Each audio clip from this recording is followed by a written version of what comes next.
एक गांव जहां तिम्भा बोम्भा नामक दो लड़के रहते थे। उन दोनों ने एक जोड़ी तोते पाल रखे थे। एक बार उन दोनों ने एक जुआ खेला। वह इस प्रकार था।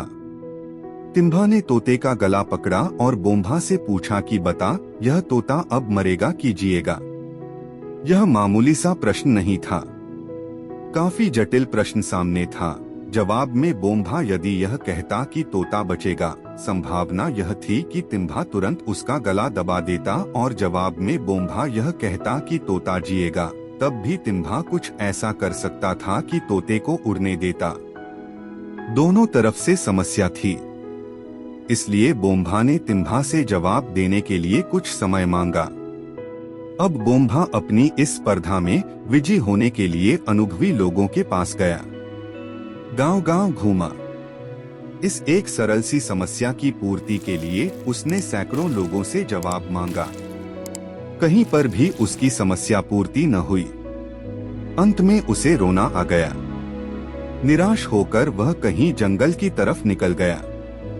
वहां पर घास चराने के लिए एक ग्वाला गांव को ले आया था।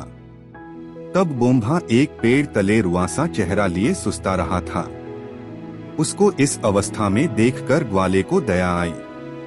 उसने लड़के से पूछा, बेटा, यह रुआसा चेहरा लिए यहाँ क्यों बैठे हो?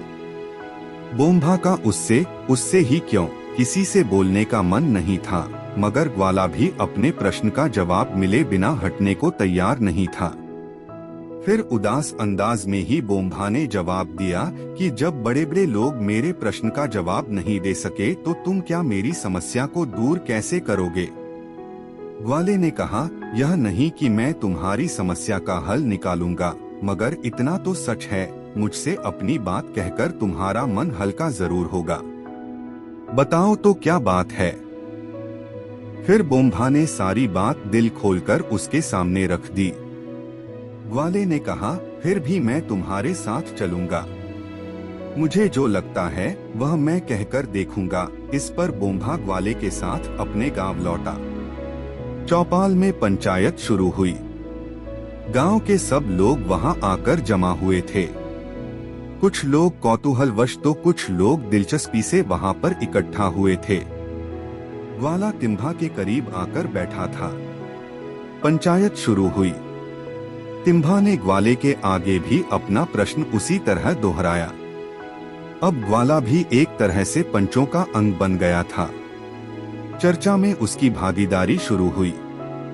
ग्वाला अपने साथ भेड़ चराने वालों का एक डंडा लेकर आया था। ग्वाले ने वह डंडा तिम्भा के सिर पर रखकर पूछा, तिम्भा, पहले यह बता कि यह डंडा अब तुम्हारे सिर की खबर लेगा या चुप ही रह जाएगा? तिम्भा उसका क्या जवाब देता? वह पानी पानी हो गया। उसकी भी वही हालत बननी थी जो कि तोते की थी। अब ग्वाले ने कहा, तुम्हारे प्रश्न का यही जवाब है। बोम्भा ही नहीं, सारा गांव ग्वाले की बुद्धिमत्ता का प्रशंसक बन गया था।